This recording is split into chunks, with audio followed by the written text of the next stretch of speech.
This week we're gonna learn new and exciting tools, and you will create a masked lady that looks like that. She is wearing a mask, and we have an Adobe Animate mask in the shape of a star added on top of that. So the fact that she's wearing a mask is just, makes it a pretty image. It can be any image, and you can apply masking to the images and to the text. Alright, so let's get started. I have created a template here, and the template basically just has a text, so you don't have to worry about recreating it. And I also have a blank layer here for the lady. And we will start with importing the lady. We're gonna import her either to the stage or to the library. As long as you have that layer selected, you can import her to the stage so that she is the only image on that layer, and we can align her to the center. Let's make her a little smaller. We can set her up to the width of the document. If we go to the document, it's set up to 640. Okay, let's make her about the same size. And we can align her again. Okay, looks good. And next, let's lock her because we don't want to change her too much. And we will create a new layer.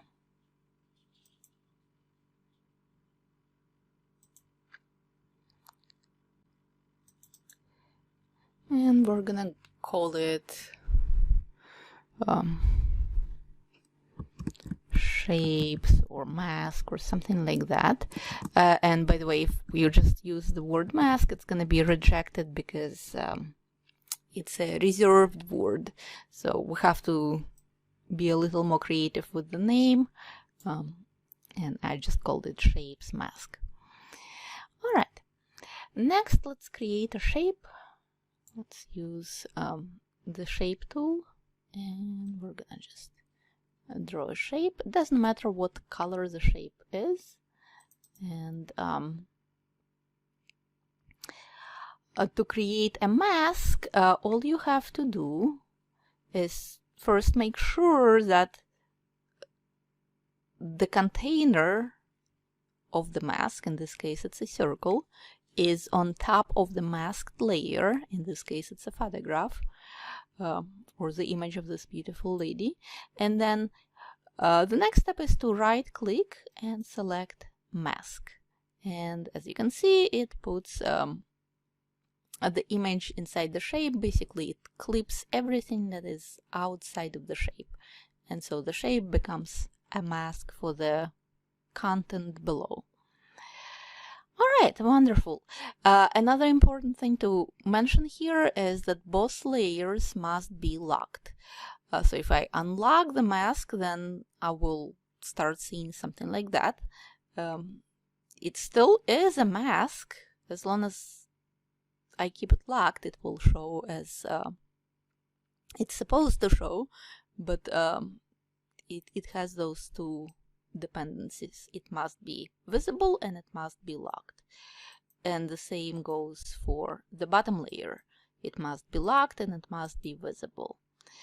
So when you create the mask, make sure that you remember that. And next we will make something a little fancier with this mask. So let's go ahead and change the shape a little bit. Let's make it a star instead of a shape. So I'm gonna insert blank keyframe here, and I will create another shape. And as you remember, the star is actually listed under the polygon. It's a polystar, and all you have to do is just change the setting here and create a star that you want, and of course, it must be on the same layer because we're about to create a shape twin and we already set up that layer as a mask. So let's go ahead and move it down like this, and let's also maybe make it a little bigger. Oh, something funny happened. I forgot to grab the line, right? So when I move it, you have to remember that Animate is very sensitive to those things. I have to double click to make sure I have them both. But in this case, actually, it's kind of a distractor. I don't really need that line. I should have turned it off when I was creating the shape. So it's not gonna break anything. It just makes it a little bit of a nuisance to select that object, that shape.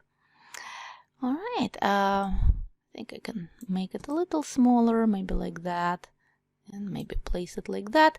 And let's turn on the mask and see what it looks like, and it looks pretty good. So the next step is to create a shape twin, and I can create it with the mask being on, and you can kind of see it changing. All right, wonderful. So we have a beautiful mask for the masked lady. And next, let's create another mask for the text. In my example, the text is actually revealed gradually. So just like we've created the mask for the photograph, it follows the same process if we want to mask a text layer. You don't need to do anything to the text. All you have to do is create another layer on top, and let's call it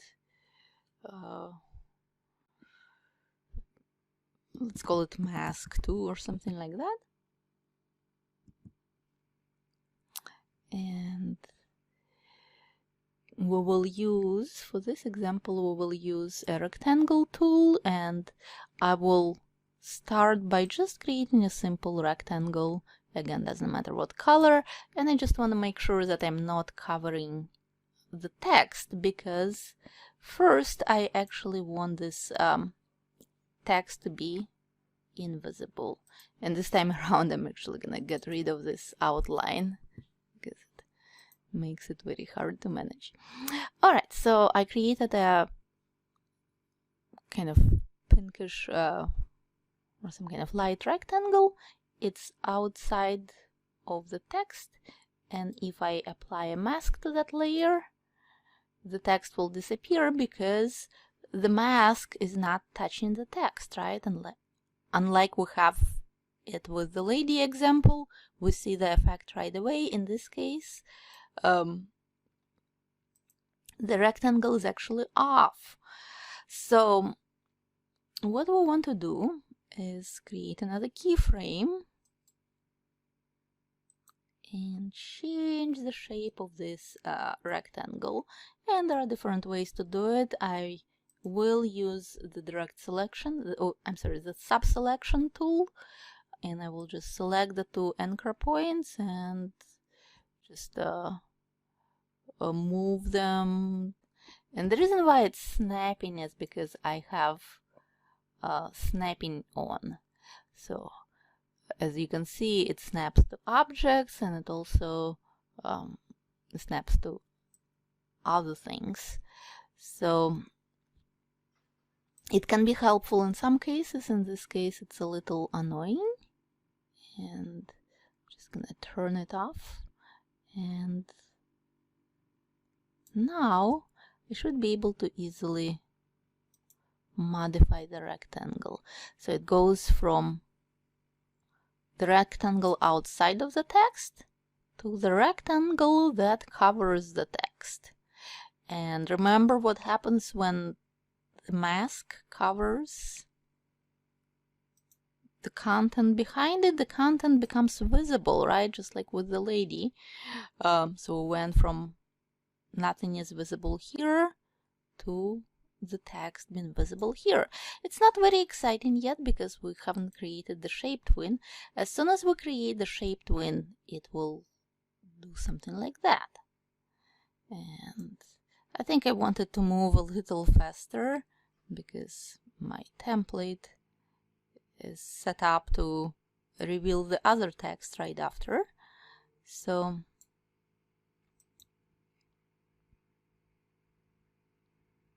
all right, it already looks pretty nice.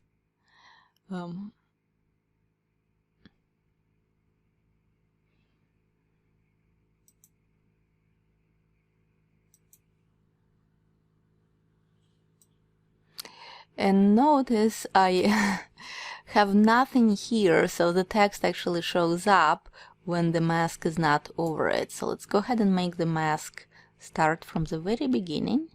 All right, and now it's actually works as expected. Alternatively, I could move both the mask and the text a little bit. Remove shape twin. I need to insert keyframe first. Okay, and now I can insert blend keyframe right here. Okay, and I think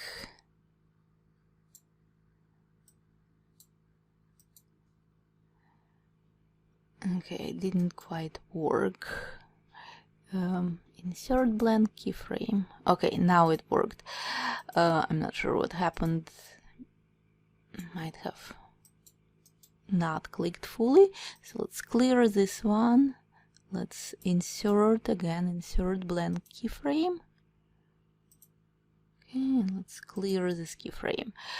All right, so now we have both layers starting here, and remember, for mask to show we need it locked, and now it also needs a shape twin. Okay, let's put the shape twin back, and we've got a beautiful masking effect. All right, we talked about masks, but we haven't talked about the cameras yet. The cameras are very, very handy because they allow to change the placement and the size of the scene in Canvas. So instead of scaling the objects up and down or moving them, what you can do is move the camera instead. And it can be very, very helpful with multiple objects. Like in this case, we actually have multiple objects because mask is one layer and the object is another layer. All right, so let's try it. Let's create a new camera. The camera icon is right here. And the moment you click on that, it creates a new layer.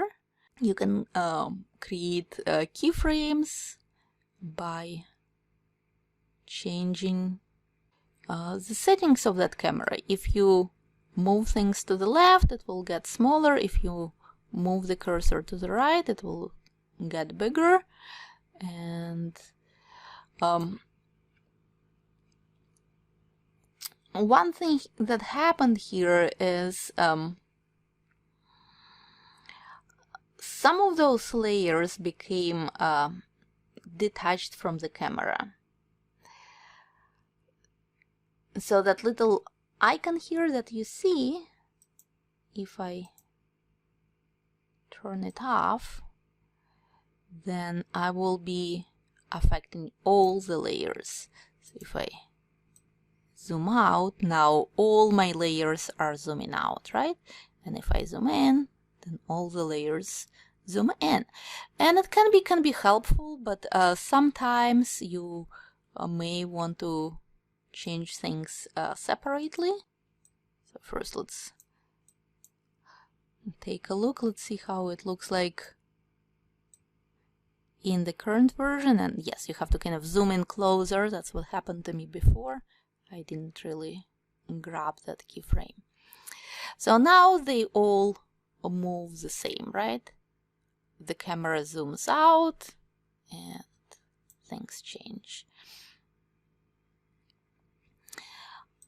And I could also insert another keyframe here, and I could apply a classic twin actually to the camera, and then it will zoom out gradually. Nice. So let's play it out, see what happens. So we have a shape twin with a mask. The mask shows up and then it zooms out. Okay, but what if we want to change those things at a different rate? Maybe I don't want the text to get smaller, I want the star to get smaller and not the text. The way to accomplish that is by this little icon here.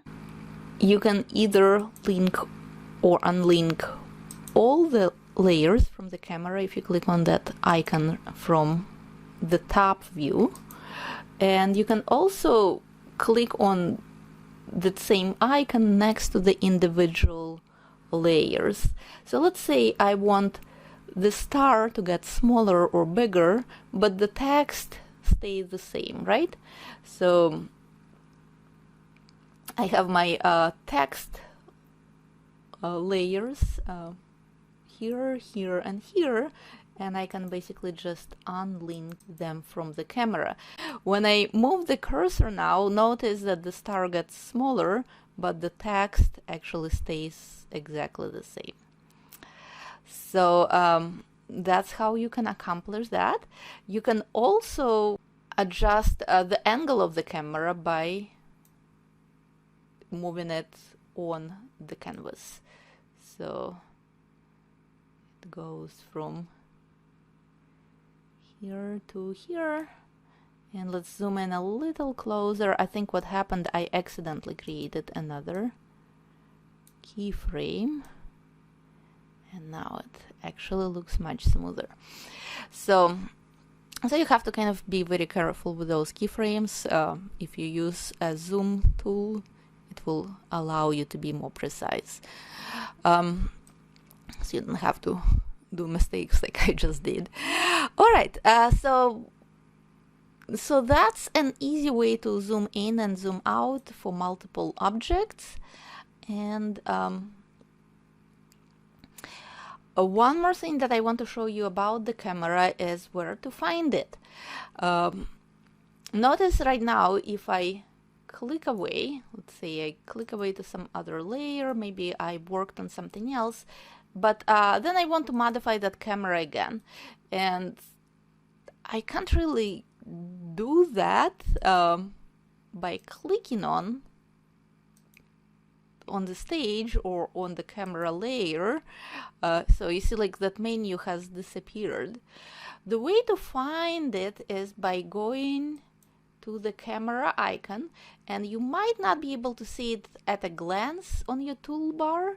So if you don't see it at a glance, you can go to the three little dots and find the camera here, and you can just find the spot for that and move it to your toolbar.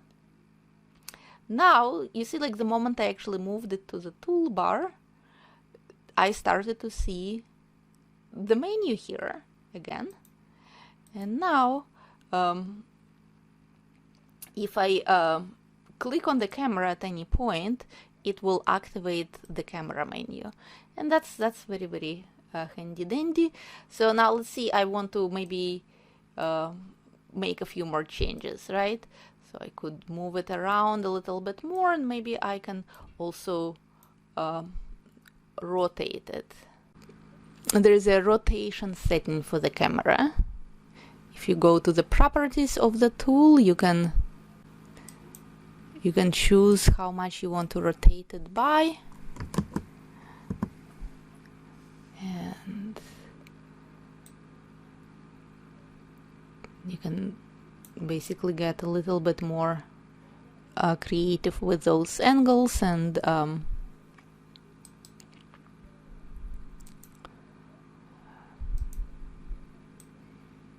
now it's not only moving, but it's also rotating. I don't really want to rotate the star. I just think it looks good as it was, so I will reset the rotation, and I'm just gonna move around a little bit more like that, And I might not even need this keyframe altogether. So I think I will just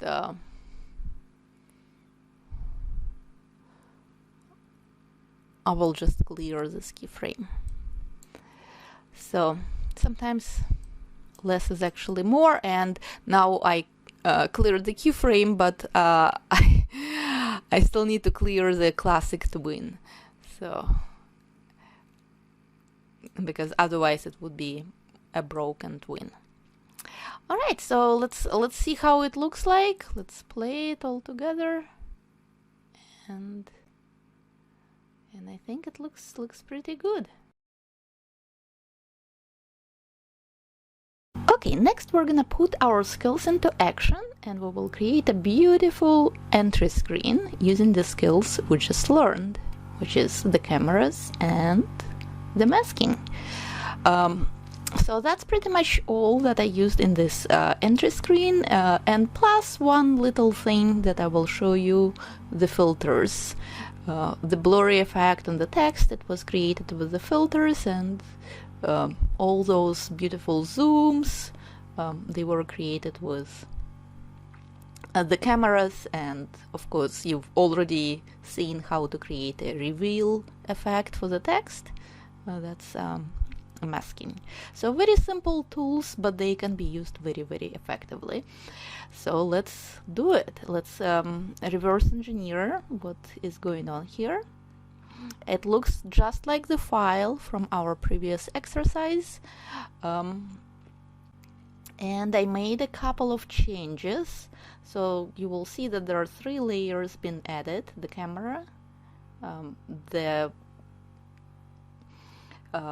text layer, and in this case it's actually I have multiple layers for the text, but they're all combined in a movie clip. That's why you only see one layer on scene 1. And the background, all of those hearts that used to be the multiple layers, they became one layer also as a result of putting them in a movie clip container. So that's pretty much what's going on here on the main timeline, and we can start by creating that effect on this test file that I pre-made. So again, I made some minor tweaks from exercise 3 to make things a little simpler. I added the text layers so you don't have to type them, but you are welcome to if you want to. And I also adjusted the duration so that it matches the final version. So we don't have to worry too much about figuring out the length of this clip. So first things first, we will select those 2 layers, and remember the trick that comes with that. We will go into the right menu and select convert layers to symbol, and what's gonna happen is it will ask what kind of symbol it should be. Because we're not making it interactive, we're gonna choose a graphic, and you can just call it welcome to week 4. Beautiful, that's looking pretty good. So let's say okay to that, and of course it became one layered like it was in my example. One thing that we want to change here is where that layer starts, and to accomplish that we can adjust the starting position. Okay, I always make my life hard by not zooming in on those keyframes. So let's zoom in, let's actually grab this keyframe and let's just move it to 75. Okay, wonderful. And I actually am going to remove that the extra keyframes that I had here for the demonstration purposes. So I'm just gonna remove frames. Okay, because since it already starts on keyframe 75, we don't really need that. And okay, so now we've got the first step accomplished. Let's go ahead and let's convert those other layers into one. So we'll do the same thing, convert layers to symbol. It's also going to be a graphic, and we will call that symbol background hearts. Okay. Beautiful. And with the background hearts, let's see here. So they start, I think, where they're supposed to start, because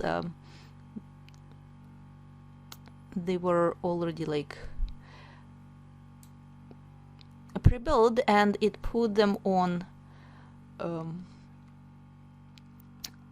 the first keyframe. So I just have like some empty layers there, like empty frames on the layers to control the starting point.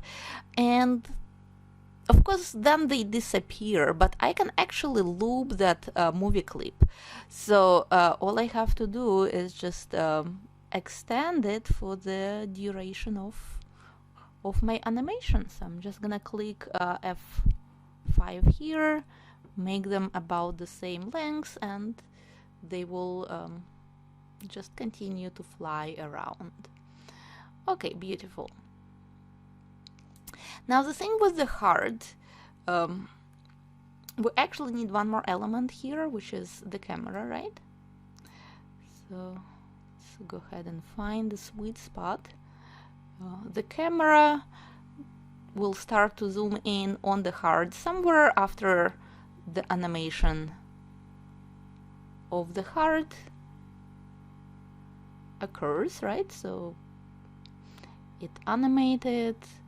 So somewhere when we finished modifying the position of the letters, the heart is in place. This is when we can start zooming in. So let's go ahead and create a camera layer. And by default, it will come with the controls, and we can insert a keyframe, and we can change if we want to modify it later, that's fine. For right now, I'm just gonna insert a keyframe right here, and that's gonna be my starting point. And then I'll have to decide how fast I want to zoom in. So let's say I want to zoom in like here somewhere. So let's start zooming in.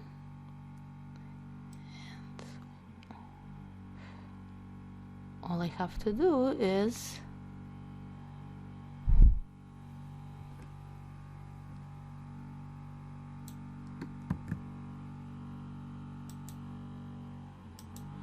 actually I had to switch to the zoom effect, so by accident I had it set up to the rotation. So I could rotate my camera, but I don't want to rotate it. I want to zoom in. So let's zoom in on the heart. Okay. I might need to do it a few times. And I might need to adjust the position a little bit. So I'll keep zooming in until the heart basically fills in the entire screen. And I also need to adjust the position of the heart so that it actually stays on the screen when that zoom effect takes its highest point, highest value. All right, let's keep zooming in. Notice I'm not moving my cursor, I'm holding the cursor in the same spot, and that helps me to, you know, just still have one keyframe for all of those changes I'm making right now. So I'm not gonna have my animation jump all over the place. All I have is just two positions, this one and this one. Now with those two keyframes, when I create my classic twin, I have a perfectly classic zoom, right? Alright, so I have a zoom effect, and one thing that I don't like about zoom right now, let's actually play it.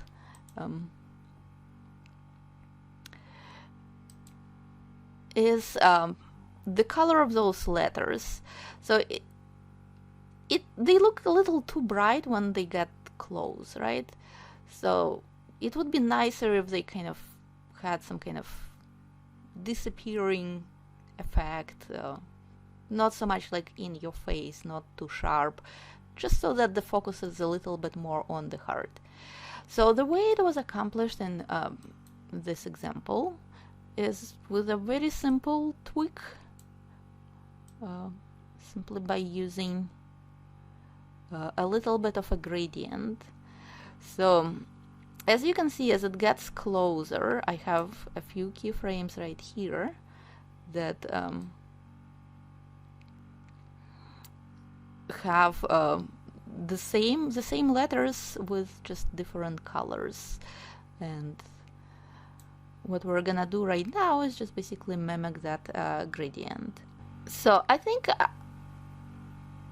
up until maybe like this point, it really doesn't bother me too much that they're pink, but as they get closer, maybe like from here somewhere, it kind of starts getting a little annoying.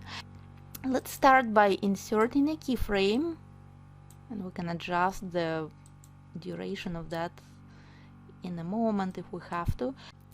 Let's start with defining the color for either of those letters. So why not H, since I clicked on that?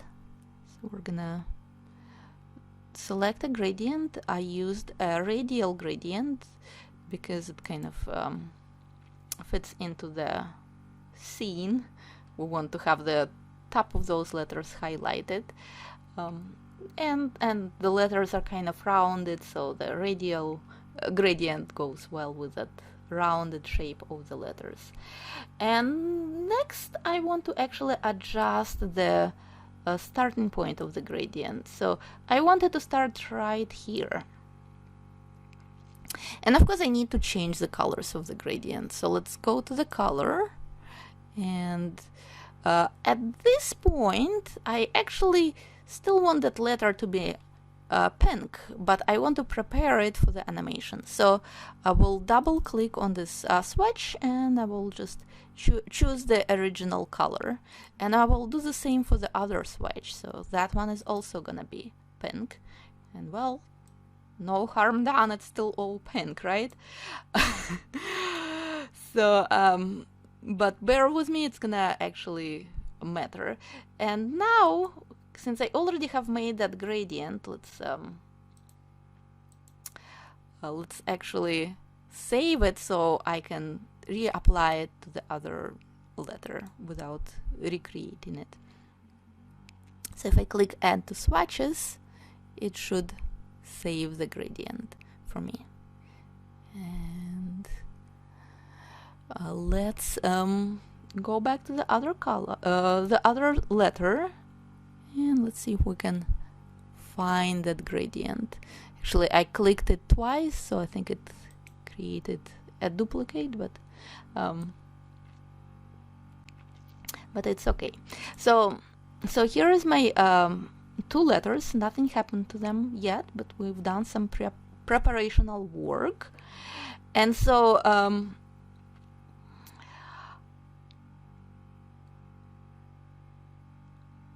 somewhere here is where I'm gonna add an additional keyframe. Let's try it maybe here. Insert keyframe. Okay, and let's see what is happening in this version. So as you can see, it's getting darker. So how is the darkness accomplished? Is actually by opacity. A pink color becoming more invisible, right? And because we have the black background, it starts looking dark, but we also have the flying hearts, so I didn't want to make it look black, because then it could potentially cause some issues with the background.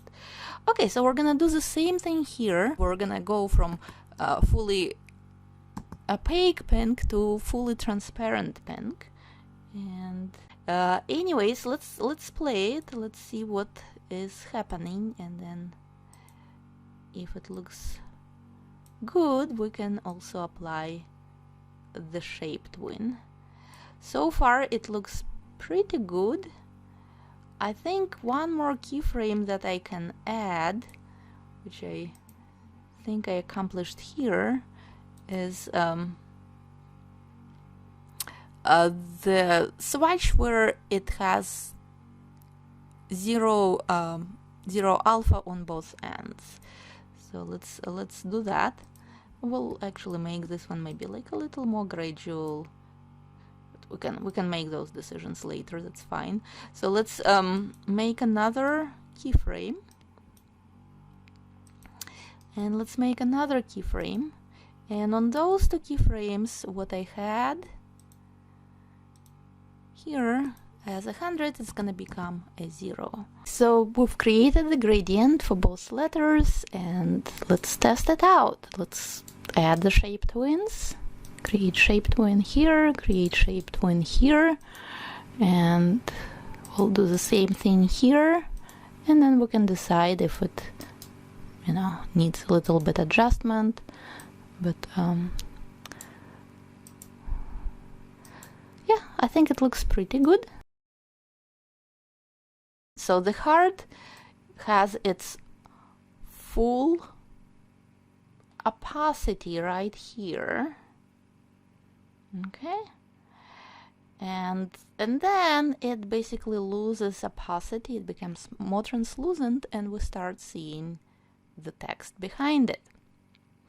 And again, it's a very simple effect that can be accomplished with just the shape twin and changing the opacity. So let's do that. I had my camera zooming in fully here, so that's gonna be our first keyframe. Insert keyframe here, and the last keyframe will be naturally somewhere here. So insert keyframe, and if I create a shape twin, we should see the text showing up gradually. Nice. So we're almost there. Let's play it, let's test it. Okay, zoom in, camera, beautiful. And let's reverse engineer this example. We have a movie clip, right? And if we go inside the movie clip by double clicking on it, I have to be a little more precise when I double click, lots of things are happening. So it's no longer just 2 layers, it's a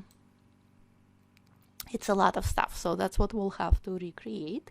But we're gonna start very simple. We will start with a simple effect for the week 4, which is a mask, as you can see here.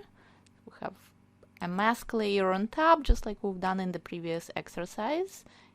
If I remove the masking here, it will be clear that I just have a simple rectangle for the mask, and that basically changes the shape. So let's start simple, and let's navigate inside the welcome movie clip. I have to double click on the symbol and set it to window.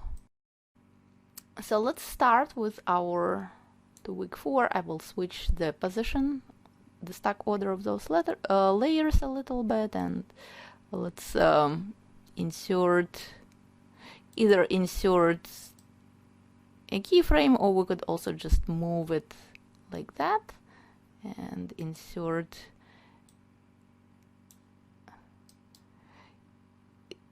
a blank keyframe here. So that's gonna also do it. All right. So this way we have a little bit of a room to introduce our welcome text, and then we'll go into week 4. So let's go ahead and create a mask for week 4.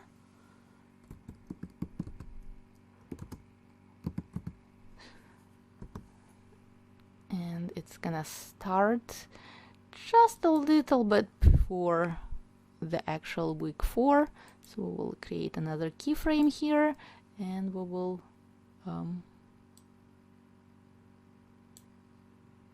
create a rectangle. So it can be any color.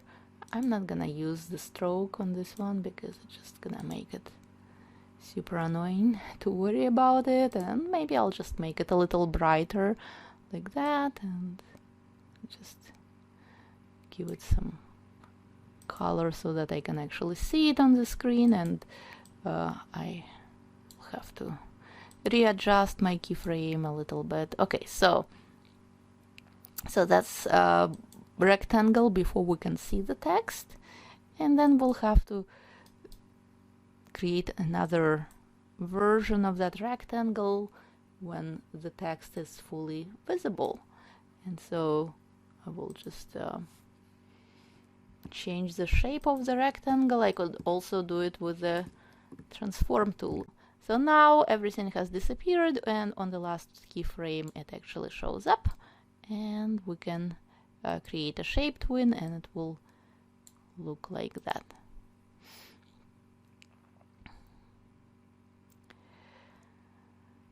All right, beautiful. So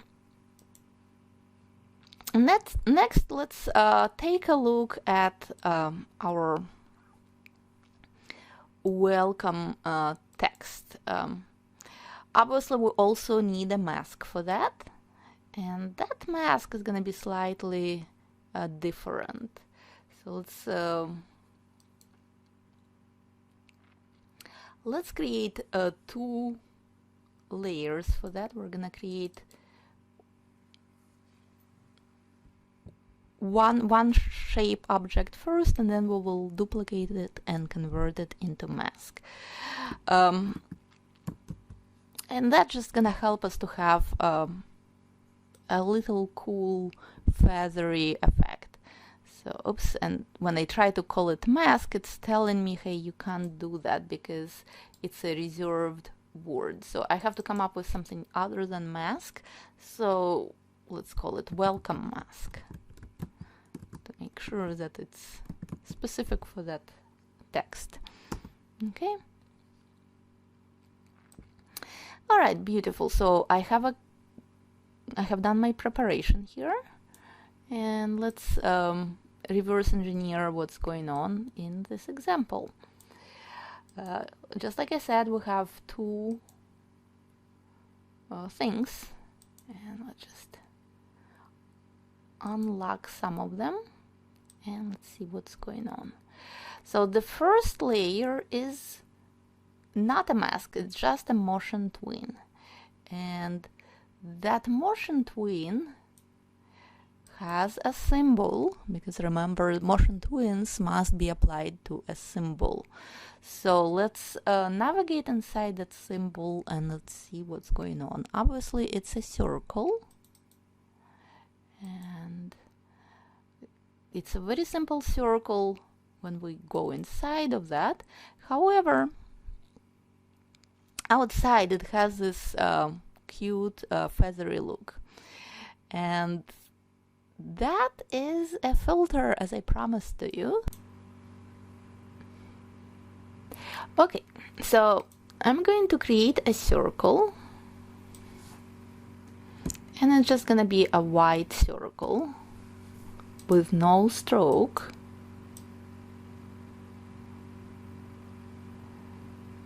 Okay, and I want to make sure that it's 100%, because I used the gradient before. I have to make sure it's 100, and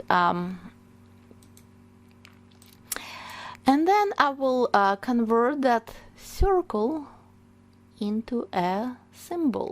I might need to actually make it just slightly bigger. I just realized it's a little, maybe too small, so something like that.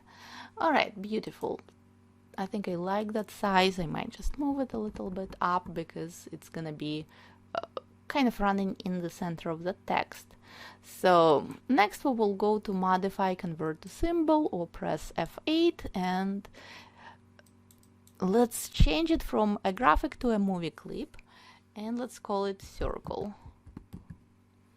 Okay. And with that circle being created as a movie clip, we have an option to add filters to the circle. So the filters, right now there are none, but as soon as I click the plus sign, it's going to suggest what kind of filter would you like to create. And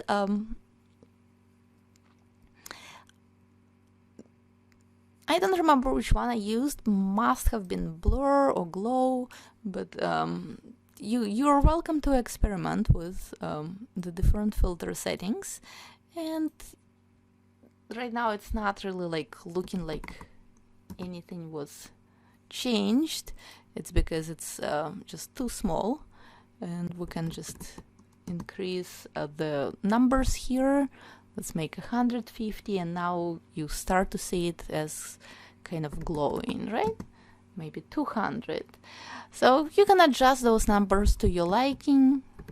I think maybe 200 is a little too much, 160 is good. Okay, so now I've got a circle, and it's waiting to be animated. So I will create a motion twin for this layer, and the circle is supposed to move across, so it should reach the other side of the welcome text, just somewhere here. Okay, and as soon as I moved it across, Animate created a keyframe, and let's just see what happens. So it's not super exciting yet, but we're getting there. Okay, so next we're gonna duplicate this layer. Okay, we will keep the first one as it is, and the second one will become a mask. Okay, and so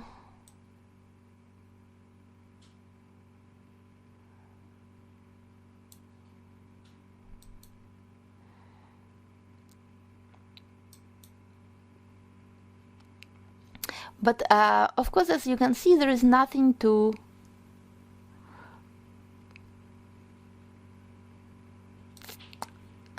see on the screen yet. And that's because this text that is white, it's basically white against white, right? So we have a mask. We could have seen the text. If it was maybe like a different color, it could maybe like show up here, but right now it's just not visible. So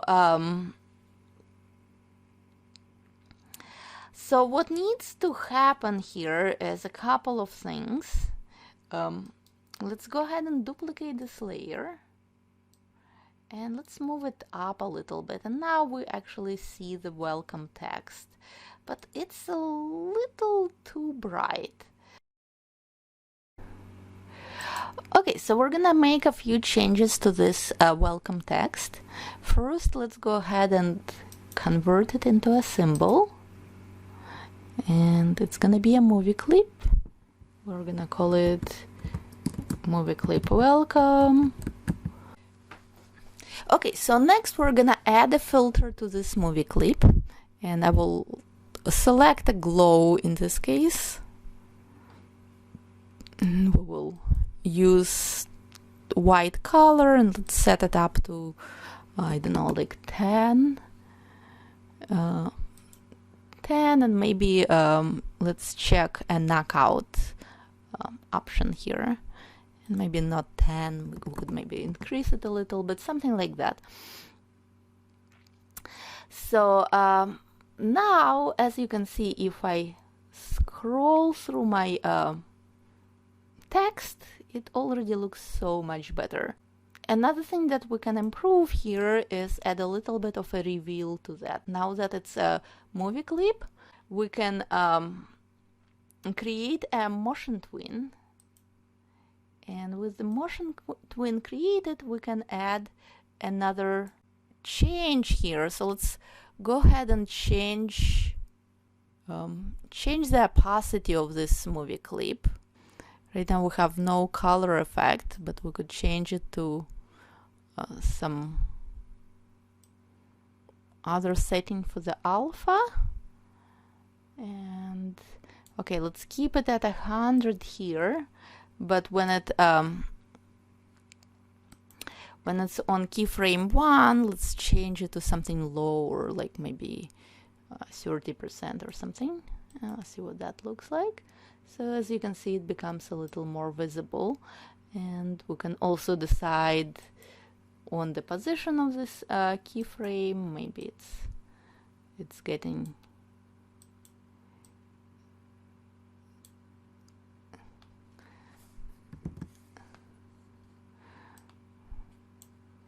it's getting shown a little sooner. Let's do some adjustment here. Like that. So yeah, it already looks pretty nice. A last touch, let's look at the original example. So we have created a welcome movie clip, and it's gradually revealed, right? We have created 2 circles. And last little touch here is another copy of the welcome text. So let's see what this one looks like. So it basically enhances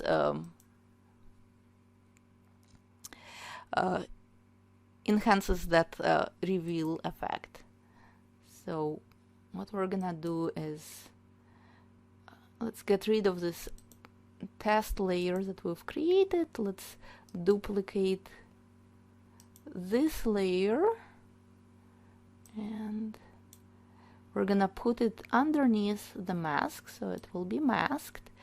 And on this layer, we're actually maybe like we're not gonna have alpha so low. Maybe it's gonna be a little more visible. And once we lock it, okay, let's see what we've accomplished. Let's go ahead and let's play it. Let's fit everything to window. And by the way, you can just clip the content so it looks exactly like it's supposed to be. So it's important to kind of go and test things periodically. Let's see what it looks like. It's not bad at all, except for the timing. I think the timing should be adjusted, and also the circle should be off the screen.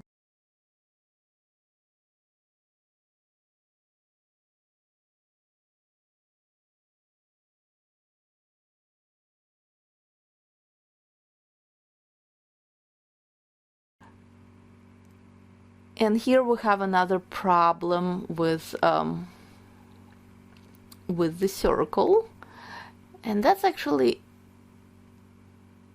a bigger problem, because remember the circle in the mask and the circle that is the glowing version, they should actually align. So in this case, I'll have to make sure that the numbers stay the same. So now I move this circle off the screen, and its starting position is here, and this one should have the same starting position. Let's see, hopefully I didn't break anything. Yes, I did. Okay, I think we'll probably have to recreate the mask. So if that happens, yeah, like I think the easiest way is to recreate the mask. So let's go ahead and delete this layer, and let's duplicate. Let's rename it so that we don't have too many copies. All right, let's make a copy of this layer, and let's turn it into a mask again, and just gonna make things faster and easier. And now we don't have a duplicate circle anymore, and the circles will be off the screen in the main timeline. All right, both of them are locked here. Both of them are locked here, so let's hope it all turns out pretty when we play it. All right. And going back to the main timeline, it zooms in, and the hearts appear, and we have a beautiful welcome message, and the hearts play again, and the text appears. Well, we could also maybe adjust the timing a little bit. Maybe the text should be a little sooner. I think I might want to move it a little bit. So yeah, you can basically adjust it to your liking. Feel free to experiment with those filter effects. Maybe you will create a more beautiful version than I did. I think the timing still can be adjusted a little bit. Or in this case, maybe it just needs an adjustment for this keyframe, right? Maybe it could stay pink a little bit longer. So it's kind of like a painting, you know, like I just did another version and it looks different than the first one, but it's okay. It's okay that they look different. So so you can decide what you want to do with that. I think I'm just gonna do one more change. I will lock the heart, and I will just tweak the position of the keyframes a little bit more. I think the welcome message could still be a little sooner rather than later, and I can move those keyframes around. I'm holding the shift key, and you can just make adjustments on the fly. So if I'm not happy, I'm just gonna go back and see how many keyframes I had in my original version.